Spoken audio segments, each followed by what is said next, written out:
As soon as the ring was on the finger, it was like he was a different person. I know now, in retrospect, that that was IA, but he started withholding right away and then found out that he had looked at porn a few times in the 4 months we'd been married, and had driven up to Canada when I went away on a trip. So first emotional affair, 4 months into our marriage.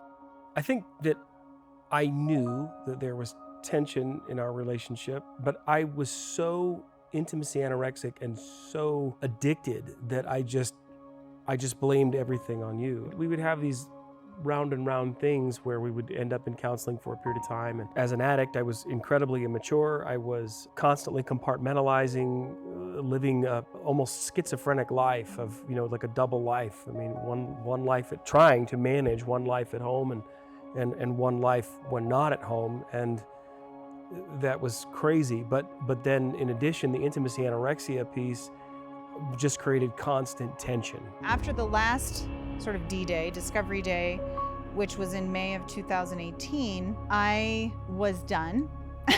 It was almost 19 years of this stuff, and I just was like, here we are again. I was right all those years, and I couldn't put my finger on it. I kicked him out. I was in total despair. I now know that I was in an extremely heightened state of trauma. I was having a panic attack because I had started Googling sex addiction recovery statistics, and what I was finding was not good.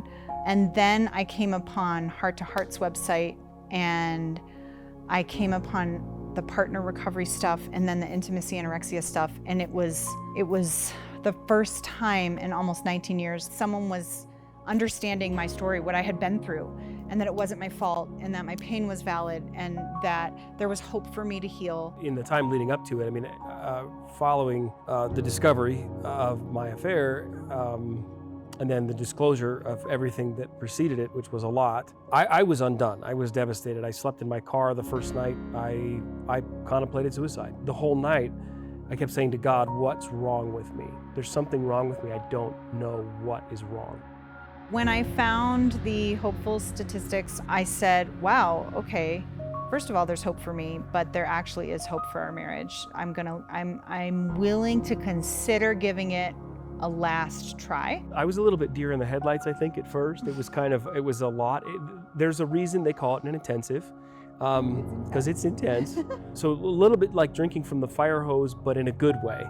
I was getting a lot of new information, but also at the same time, a lot of encouragement and a lot of feedback to say, you're not alone, you can do this, others have gone before you, we're gonna walk with you. The polygraph experience, it was so supportive. The polygrapher was supportive, our therapist was supportive. They were helping me to tell the truth.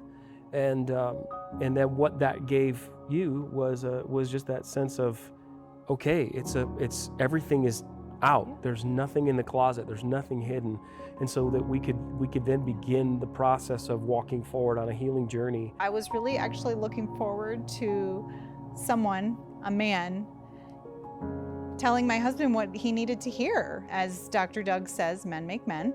So I was looking forward to that aspect of it. I think a lot of partners feel like they're just sort of like a hamster on a wheel running, and they keep saying these things and making these requests. That's a huge blessing of the intensive, is the therapist is there for both of you, but that therapist is actually validating what you've been through to your husband and calling him higher. A pivotal moment, honestly, during the intensive was when we learned how to do the dailies. So we were assigned the dailies, I think on day one, and we went back to our Airbnb and we practiced the dailies together. I'm gonna get emotional here, but that was like profound, because it was actual intimacy that we were experiencing, which for me was revolutionary. I didn't know what intimacy was. To actually look into Heather's eyes, and we began to talk about stuff that was just, it just peeled back this huge layer. The personal aspect of it was that we were sexually intimate day 2 or 3. It was those dailies. It was the dailies. They did it, right?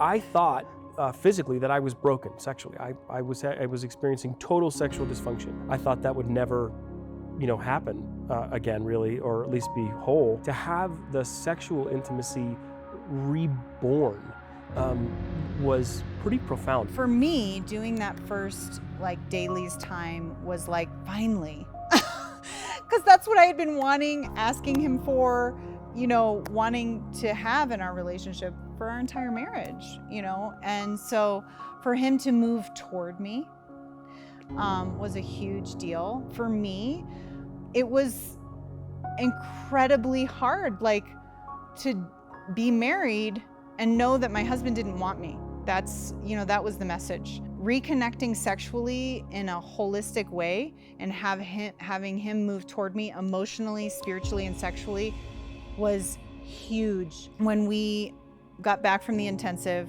obviously the intimacy anorexia did not just disappear. All of the stuff that happened for us during the week while we were at the intensive, that whole week, all those things that we were doing together with our counselor, that we went over together, it was there for both of us to go back to and be able to recall and talk about. It was just immensely helpful for the long term. Heather has always been, she's a very healthy person. I think she just gained a lot of language to know what to see, what to look for, especially with intimacy anorexia. She would go, oh, yep, I see that.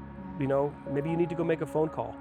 And then I would go, what did I do? I do? And that was the lifeline, honestly. I had so many conversations with guys in my intimacy anorexia recovery group that just every time I would go and I'd say, this just happened. Can you help me make sense of it?